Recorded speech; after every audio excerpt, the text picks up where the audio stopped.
네, 동력학 14주차 두 번째 강의 시간을 시작하도록 하겠습니다. 첫 번째 시간에 이어서 두 번째 시간에서도 여전히 마찬가지로 3차원 운동을 하는, 공간 운동을 하는 강체의 운동역학 문제를 다뤄보도록 하겠습니다. 지난 시간에 우리가 여러 가지 예제들을 통해서 3차원 운동을 하는 그 강체의 운동 방정식을 이용해서 필요한 정보들을 어떻게 구해내는지 하는 것을 살펴봤는데요. 그때 운동 방정식은 운동량 방정식이라고 해서 선형 운동량의 시간에 따른 변화율이 강체, 그것이 그 강체가 받고 있는 모든 힘의 합과 같다라는 병진 운동 방정식하고, 그리고 각 운동량의 그 강체의 질량 중심점 또는 고정점과 같은 그런 점에 대한 각 운동량의 시간에 따른 변화율은 그 질량 중심점이나 고정점과 같은 점에 대해서 그 강체가 받고 있는 모든 힘들에 의해서 발생하는 모멘트와 같다라는 각 운동량 방정식, 이 두 가지 방정식을 이용해서 문제를 풀이하는 것을 살펴봤습니다. 이번 시간에는 그와 더불어서 또 한 가지 예제를 다뤄보고자 하는데요. 여기 보는 이 예제는 여기 지금 평판이 이렇게 천장에 두 개의 실로 A점과 B점 모서리가 이렇게 달려 있습니다. 그런데 이 평판의 모서리 한 점인 D점에 F 델타 T라는 충격량이 들어왔을 때, 이 충격량이 들어온 직후에 이 그 평판의 각속도와 질량 중심점 G점의 속도를 구해라 하는 문제가 되겠습니다. 자, 이 평판의 사각 평판의 관성 다야딕은 가로가 A이고 세로가 B이고, 그다음에 좌표계를 갖다가 우리가 이 평판에 고정된 좌표계로 가로 방향 P1 햇, 세로 방향 P2 햇, 그리고 평판의 수직인 방향 P3 햇, 이렇게 세 개의 단위 벡터들을 이용해서 관성 다야딕을 표현하면 12분의 m의 B자승 P1 햇 P1 햇 더하기 A자승 P2 햇 P2 햇 더하기 A자승 플러스 B자승 P3 햇 P3 햇 P3 햇 이렇게 표현이 가능합니다. 자, 그리고 충격 직후에 이게 충격 직전에는 얘가 가만히 놓여 있었으니까 평판의 질량 중심점의 속도도 0이고 평판의 각속도도 0입니다. 근데 충격이 일어난 그 직후에 각속도를 갖다가 우리가 이 좌표계 P1햇, P2햇, P3햇으로 그 각속도를 표현하면은 P1햇 방향의 성분 오메가1, P2햇 방향의 성분 오메가2, P3햇 방향의 성분 오메가3로 해서 표현을 하면 각속도는 오메가1 P1 더하기 오메가2 P2 더하기 오메가3 P3 이렇게 표현할 수 있게 되겠고요. 그 다음에 질량 중심점 G점의 속도는 즉 VG는 P1햇, P2햇, P3햇 성분을 갖다가 V1, V2, V3라고 하면 그 속도는 V1, P1햇 더하기 V2, P2햇 더하기 V3, P3햇 이렇게 표현할 수가 있게 되겠습니다. 자, 이제 우리가 앞에서 우리가 운동량 방정식을 풀었는데요. 여기서는 충격량, 운동량 정리를 갖다가 적용하는 충격량이 들어왔으니까 그런 그 형태로 해서 이 문제를 풀이하는 것을 보게 될 텐데, 여기서 보시면 충격량, 운동량 방정식에서 우리가 두 가지 종류가 있었죠. 선형 충격량과 운동량 사이의 관계식하고 각 운동량과 각 충격량 사이의 관계식이 있었는데, 이렇게 두 개씩이 있습니다. 그런데 이 식에서 처음 상태에서 저 평판은 선형 운동량 질량 중심점이 속도가 0이니까 0이고요. 각 운동량도 각 속도가 0이니까 0입니다. 그래서 요 L2가 I 1에서 2까지라는 식하고 H2가 타우 1에서 2까지라는 요 식, 두 개의 식을 적어주면 되는데,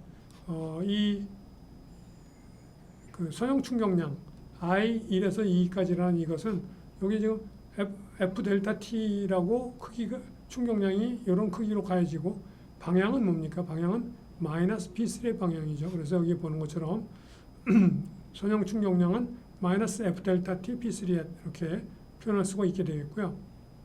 그 다음에 G점에 대한 각 충격량은 G점에서 여기 보는 G점에서부터 요 D점까지 벡터가 여기 마이너스 2분의 B P2 그리고 마이너스 2분의 A P1 이렇게 되죠. 그게 G에서부터 P, D까지의 벡터입니다. 그래서 여기 보는 것처럼 마이너스 2분의 A, P1 빼기 마이너스 2분의 B, P2 외적 여기 가야지는 선형 충격량 이게 지점에 대한 각충격량이 되죠.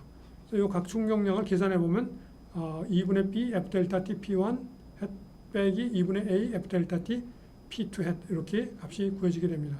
그래서 이 I1에서 2가 저게 받은 후에 속도가 되니까 MV라는 식에서부터 P3의 방향 성분만 있으니까 V1과 V2는 0이 되어버리는 거고요. MV3가 요거하고 같다는 데서부터 V3는 M분의 마이너스 F 델타 T가 되는 거죠. 이렇게 구해지게 되겠고요. 그 다음에 두 번째 식에서부터 두 번째 식에서 타우가 요거라고 그랬죠. 근데 이 가운동량은 이 I 곱하기 오메가 한 개 이거하고 같아진다는 거죠. I 곱하기 오메가. 그래서 I 요거하고 이 오메가하고 이 곱해진 그 항이 이거하고 같아진다는 데서 P3의 방향 성분은 없죠. 얘하고 곱해진 거. 그러니까 오메가3가 0이 돼야 되는 거고요.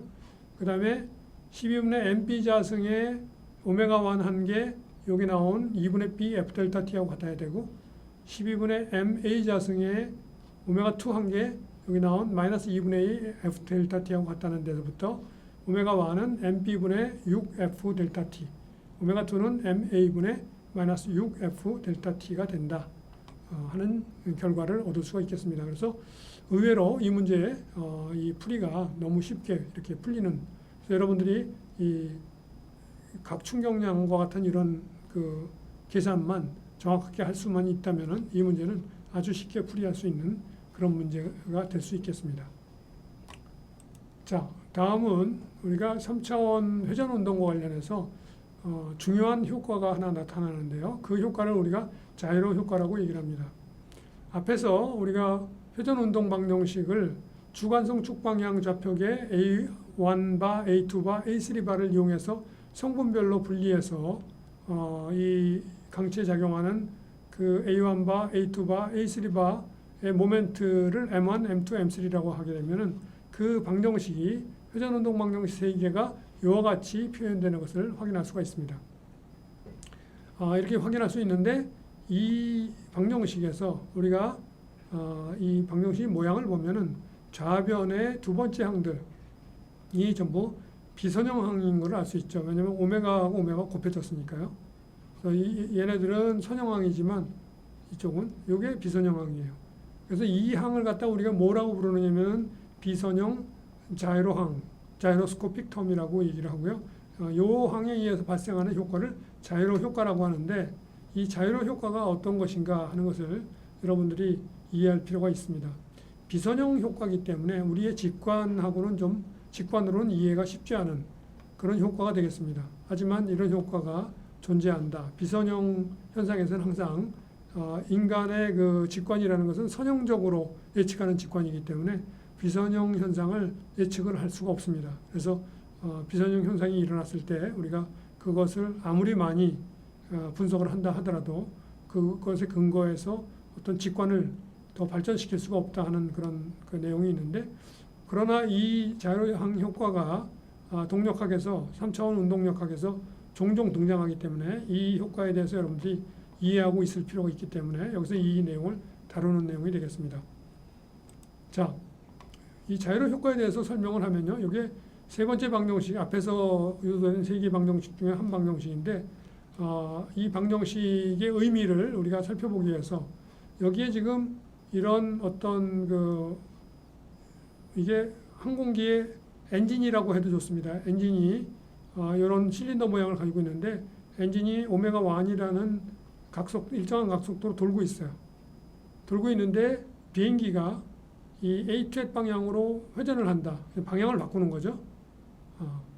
그리고 A3 방향은 움직임이 없게 그렇게 하려면은 이 방정식에서 오메가 1이라는 각속도가 있고 오메가 2라는 각속도가 주어졌을 때 이 방정식으로부터 M3를 구할 수 있어요.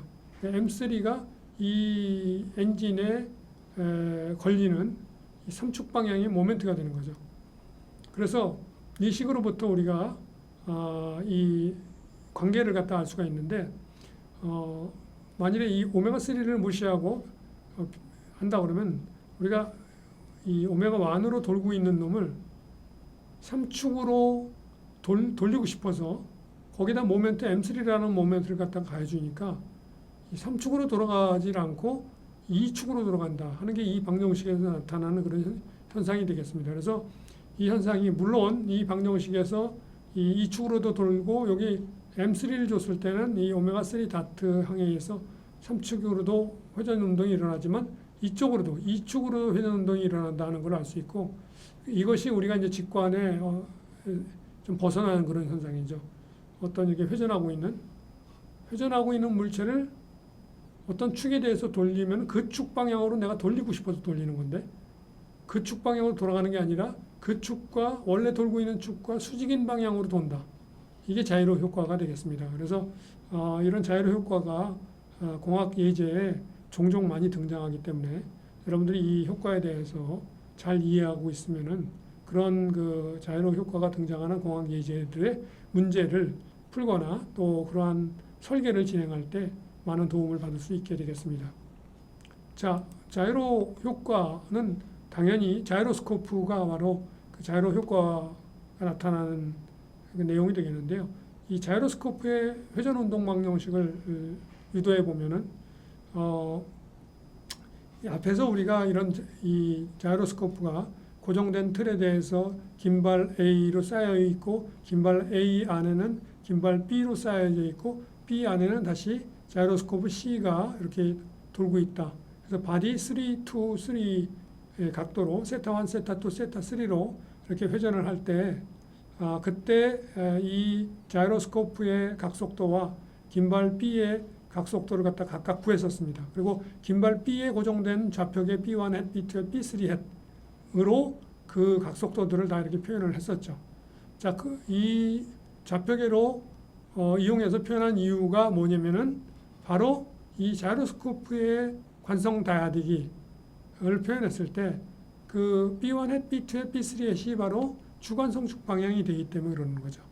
요 자이로스코프가 B3 햇 세대에서 회전 축대칭 모양을 가지고 있기 때문에 이 자이로스코프의 이 평면 방향으로 어떤 방향으로 잡더라도 다 주관성축 방향이 되기 때문에 이 B2햇, B3햇 방향도 주관성축 방향이 될 수 있다. B3햇 방향뿐만 아니라 그래서 자이로스코프의 관성 다야딕을 이렇게 표현할 수가 있습니다. 4분의 MR 자승에 B1햇, B1햇 더하기 B2햇, B2햇 더하기 2배의 B3햇, B3햇. 그래서 얘하고 이 자이로스코프의 각속도를 내적하게 되면은 각운동량이 구해지죠. 자이로스코프의 각운동량이 구해지고 이 자이로스코프의 각운동량을 시간에 대해서 절대기준 틀에서 미분한 그것이 이 자이로스코프가 받는 외력에 의한 모멘트 하고 같다라는 식이 바로 이 자이로스코프의 회전운동 방정식이 되겠습니다. 그런데 이게 자이로스코프가 B1 햇, B2 햇, B3 햇으로 각운동량이 표현되어 있으니까 바로 절대기준 틀에 대해서는 미분을 못하고 그 B1 햇, B2 햇, B3 햇이 고정되어 있는 기준틀 B에 대해서 이렇게 미분을 하고 그 차이는 미분하고 그 차이는 N에서 B로 갔으니까 오메가 N에서 B 외적 각운동량 한 값이 만일 이 자이로스코프가 이렇게 요 축을 돌 때 이게 돌면서 마찰이 일어나는 건 요 축의 요 긴발 B하고 연결되는 양쪽 두 점에서 마찰에 의해서 이 그 모멘트가 발생하겠죠. 토크가 이 자이로스코프가 도는 걸 갖다가 점점 줄여주는 토크가 발생하게 되는데 거기서 발생하는 토크가 아주 작게 보통 만들기 때문에 이 자이로스코프가 한번 회전을 시작하면은 굉장히 오랜 시간 동안에 계속 같은 방향성을 유지하면서 회전할 수 있습니다. 아무런 모멘트가 가해지지 않기 때문에 모멘트가 가해지지 않는 어떤 강체의 회전은 그 강체의 회전 방향을 바꾸지 않고 계속 그 방향을 유지하는 거죠. 그래서 이제 자이로스코프라는 게 바로 이런 방향을 갖다가 일정한 방향을 절대 기준 그 방향을 유지할 수 있는 기구로서 자동 항법 장치 같은 데 많이 사용되게 되는 이유가 그겁니다. 실제로는 이 양쪽 끝에서 약간의 그 마찰에 의해서 모멘트가 발생하기 때문에 그 모멘트를 갖다가 간단하게 마찰 모델로 그 모델링한 게 마이너스 C 세타 3 닷 B3 해시 되겠습니다. B3 해시 바로 이 축방향이 되는 거죠. 그 방향으로 돌고 있으니까 그 반대 방향으로 모멘트가 발생한다 하는 이 식으로부터 자이로스코프의 방정식이 유도돼서 그 방정식을 풀므로써 이 C 값은 아주 작지만 그 방정식 풀므로써 이 자이로스코프의 그 운동이 어떤 식으로 변해가는지를 우리가 운동 방정식을 풀이해서 구할 수가 있게 되겠습니다. 자, 자이로스코프하고 아주 유사한 현상이 일어나는 게 바로 이런 그 팽이가 되겠습니다. 이런 팽이를 회전시켰을 때 이렇게 원뿔 모양의 팽이가 있다고 그랬을 때 이 5점에 고정돼서 이 팽이가 요 하단면의 수직인 방향, B3 햇 방향인데요. 그 B3 햇 방향으로 오메가 S로 스핀 운동을 하고 있을 때, 요 연직축, N3의 축으로부터 B3의 축이 이루는 요 각도를 베타라고 했을 때, 요 각도를 우리가 뭐라 그러면 장동각이라고 보통 얘기를 합니다. 이걸 뉴테이션 앵글, 영어로 그렇게 얘기하는데요. 일정한 오메가 S를 유지하면서 이 팽이가 이 N3의 축에 대해서 이렇게 공전을 이렇게 하는 거죠. 공전을 이렇게 하는 그런 운동을 하고 있다고 했을 때 그 운동을 우리가 세차 운동이라고 합니다. 그 세차 운동 각속도를 라지 오메가라고 부른다고 했을 때 이 문제에서 이 라지 오메가를 갖다가 얼마가 나올지 그걸 구하기 위한 식을 구해라 하는 문제가 되겠습니다. 장동각이 일정하게 유지되면서 얘가 이렇게 공전 운동을 할 때 그 공전 운동 각속도 크기 오메가를 구하기 위한 식을 구해라 하는 거죠. 자, 그러면 이 지금 B1 햇, B2 햇, B3 햇이라는 것은 요 팽이에 고정된 게 아니고 가상강체, 팽이하고 일치하면서 스핀은 없는 그런 가상강체에 고정된 좌표계가 이 B1 햇, B2 햇, B3 햇이라고 그랬죠. 앞에서 문제 풀이할 때도 이런 유사한 문제들을 풀었는데요. 그래서 이 가상강체 B의 각속도는 바로 이 공전하고 있는 라지 오메가의 N3 햇이 되겠습니다. 근데 N3 햇이 B1 햇, B3 햇으로 표현하게 되면 여기 있는 것처럼 마이너스 사인 베타 B1 햇 더하기 코사인 베타 B3 햇이 돼요. 그리고 거기에 오메가 S B3 햇이 더해진 것이 바로 이 팽이 C의 팽이의 각속도가 되는 거죠. 팽이의 각속도가 돼서 이렇게 얻어지고, 그리고 이 팽이의 5점에 대한 그 관성 다야딕을 I1, B1 햇, B1 햇 더하기 I1, B2 햇, B2 햇 더하기 I3, B3 햇, B3 햇이라고 표현하면은 이런 그 원뿔 모양의 요 5점에 대한 관성 모멘트, 주관성 모멘트, 일축이 그 B3의 방향의 주관성 모멘트하고 B1 B1 햇과 B2 햇 방향의 주관성 모멘트하고 이게 다 구해져 있습니다. 알려져 있으니까 그 값을 I1, I2, I3를 알고 있다고 생각하고 여기 이렇게 사용한 게 되겠습니다. 자, 그러면 5점에 대한 이 팽이의 가운동량은 이 관성 다야딕 내적 이 각속도, 팽이의 그 각속도 하게 되면 여기 있는 것처럼 이런 값이 얻어지게 되겠습니다. 이 가운동량을 시간에 대해서 미분하는 것이 이 팽이가 받고 있는 외력에 의한 5점에 대한 모멘트하고 같다라는 식이 바로 그 가운동량 방정식이 되겠죠. 그래서 이것을 미분하는 것은 절대기준들에 대한 미분을 해야 되지만 여기 B1, B2, B3에 대한 좌표계로 표현되어 있으니까 B에 대한 미분으로 바꿔주고 N에서 B로 갔으니까 오메가 N에서 B 외적 여기 안에 들어가는 가운동량 이렇게 하게 되면 이 첫 번째 항은 0이 되고 이 항만 남게 되고요. 그 다음에 모멘트는 5점에 대한 모멘트는 이 자중이 발생시키는 모멘트밖에 없죠. 자중 이 mg가 여기서부터 여기까지 길이 5에서부터 요 mg가 작용하는 여기까지 길이 그게 요 5점에서 요 지점까지 거리가 5에서 여기 하단면까지 거리를 h라고 했을 때 지점까지 거리는 4분의 3h가 됩니다. 4분의 3h의 요 거리가 사인 베타가 되는 거죠. 4분의 3 H의 사인 베타 곱하기 mg, 이게 4분의 3 mg H 사인 베타 B2 hat. 돌아가는 방향은 이렇게 돌아가니까 B1 hat과 B3 hat의 수직인 여기 지금 이 바깥쪽으로 튀어나오는 방향이 B2 hat 방향이 되겠습니다. 그래서 이거하고 같다. 이 값이 이거하고 같다라는 식을 정리해 보면은, 이 식을 정리하면 이와 같은 식이 얻어집니다. I3 빼기 I1 코사인 베타 오메가 자승 더하기 I3 오메가 S 라지 오메가 는 4분의 3 mgh 이런 그 값이 얻어지고, 이거는 라지 오메가에 대한 2차 방정식이죠. 이 2차 방정식을 풀어가지고 이 답을 구할 수 있다 하는 내용이 되겠습니다. 그래서 이런 식으로 이 답을 구할 수 있다 하는 내용이 이 예제의 문제가 되겠습니다. 다른 예제를 하나 또 살펴보도록 하겠습니다. 이것은 이 디스크가 이런 그 빨간색 막대로 5점에 연결돼서 이 평면 위를 굴러가는 그런 운동을 하고 있습니다. 그래서 이게 이렇게 굴러가는 이 공전하는 각속도 크기를 오메가라고 하고요.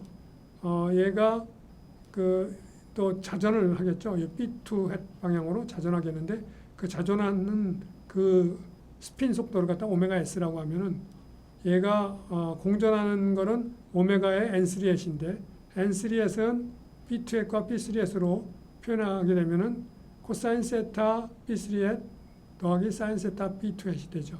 그래서 이렇게 되는 거고, 거기에다가 오메가 S B2 hat을 더해주면 되는 거죠. 오메가 S B2 hat.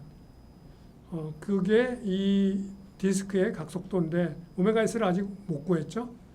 그래서 요 T는 이 디스크가 지면과 접하는 점이니까 이 점의 속도가 0인데, C 스타점, 이 디스크의 중심점의 속도는 이 디스크가 이 연직축을 중심에서 오메가로 돌고 있으니까 오메가 곱하기 이 연직축에서부터 이 C 스타까지 거리, 그게 L 코사인 세타가 되겠죠. L 코사인 세타. L 코사인 세타 오메가가 바로 이 C 스타의 속도의 크기가 되고, 방향은 저 안쪽으로 들어가게 되겠죠. 안쪽으로. 그러니까 마이너스 B1 hat 방향이 되겠습니다. 그래서 그런 값을 갖다가, 그래서 마이너스 L 오메가 코사인 세타 B1 hat 이렇게 요 첫 번째 방향이 얻어지는 거고, 그 다음에 오메가 C는 앞에서 구한 요걸 줬고요. 또 C 스타에서 T는 R 마이너스 B3 hat이죠. 그래서 여기 마이너스 R B3 hat. 그래서 이걸 계산해서 이게 0이 되어야 된다는 조건에서부터 오메가 S가 이런 식으로 구해지고, 이 오메가 S를 요 앞에다가 대입하게 되면은 이 디스크 C의 각속도가 이와 같이 구해질 수 있게 되겠습니다.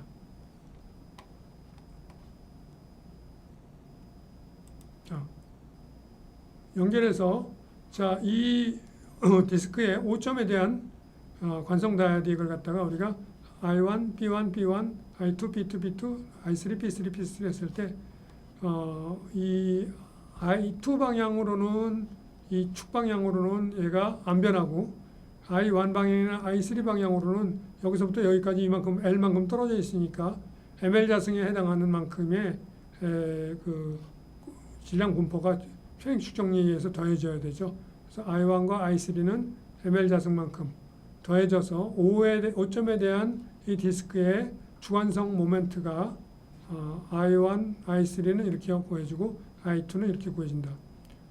그러니까 이제 이 값들은 이렇게 되고요. 이 I1, I2, I3를 이용해서 이렇게 표현했을 때 이 앞에서 구하였던 이 디스크의 각속도에다가 이 관성 다이아dig을 내적하게 되면은 이 디스크의 5점에 대한 가군동량이 구해지죠.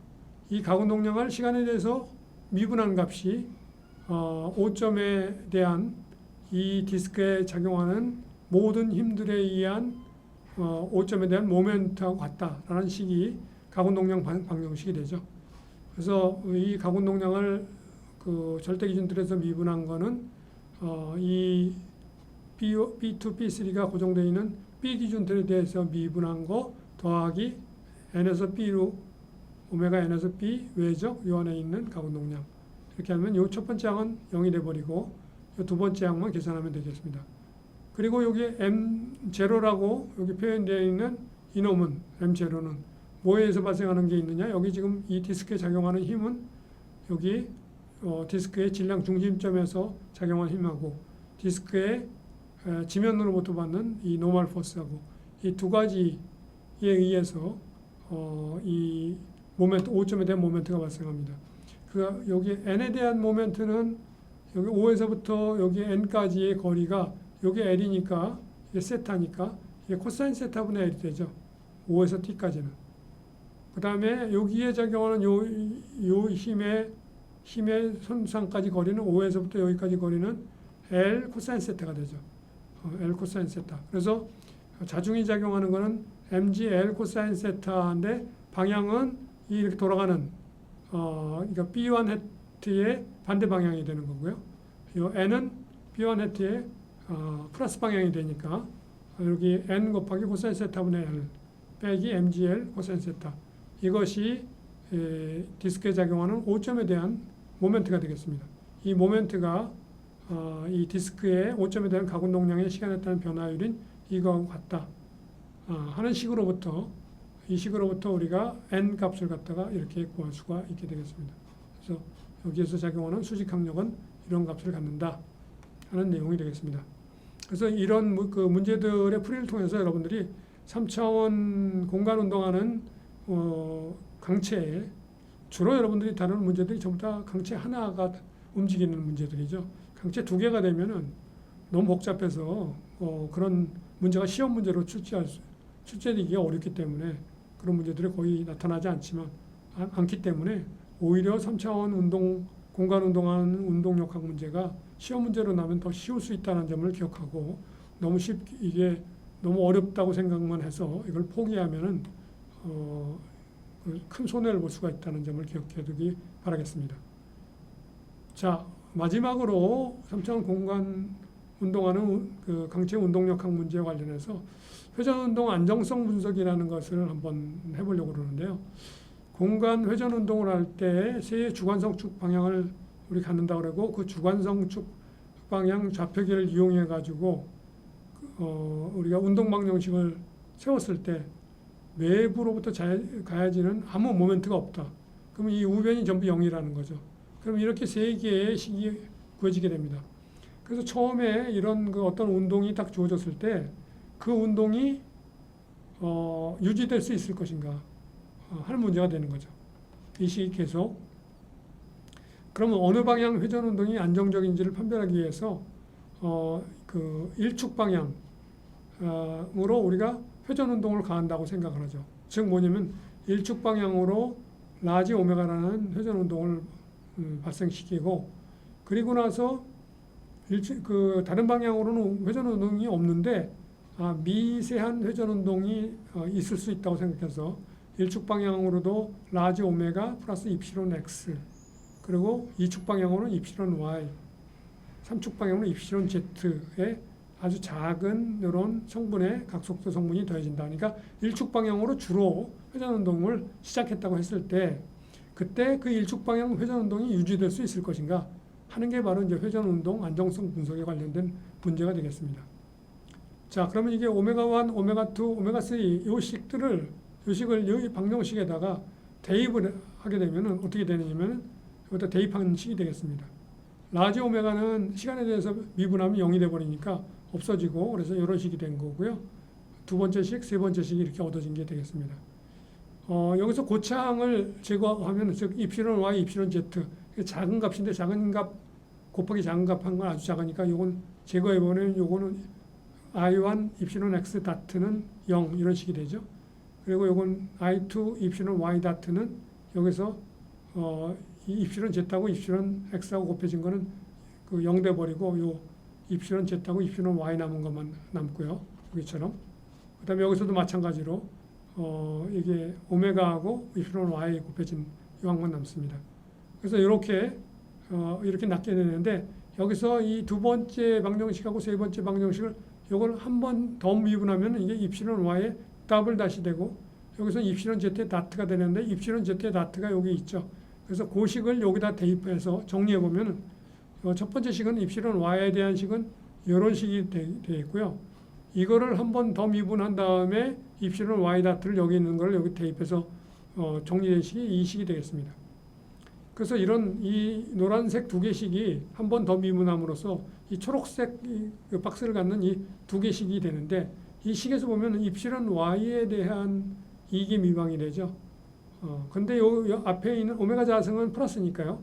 요 앞에 있는 항이 요게 플러스가 돼야 입실은 y가 사인 세타나 코사인 세타로 기본계를 갖는 그런, 그러니까 안정적인 그런 함수가 되는 거죠. 만일 이게 마이너스가 되면 입실은 y가 익스포넨셜 함수로 기본계가 주어지게 됩니다. 그래서 입실은 y가 점점 익스포넨셜 함수는 시간에 대해서 점점 증가하기 때문에, 커지기 때문에 안정성이 유지된다고 볼 수가 없는 거죠. 입실은 y나 입실은 z가 굉장히 커지기 때문에. 자, 그 얘기는 뭐냐면 여기서 지금 I1, I2, I3라는 거는 주관성 모멘트니까 그것들은 다 플러스인데, 그래서 이 분모는 다 플러스입니다. 분자가 플러스가 되려면은 I1이 I2보다 크고 I1이 I3보다, 그러니까 I1이 I2나 I3보다 다 크든지, 아니면 얘도 마이너스 얘도 마이너스, 즉 I1이 I2나 I3보다 다 작든지, 그럴 경우에만 이 초록색 박스 안에 있는 항이 플러스가 돼서 입실은 y나 입실은 z가 익스포넨셜 함수로 발산하지 않게 된다.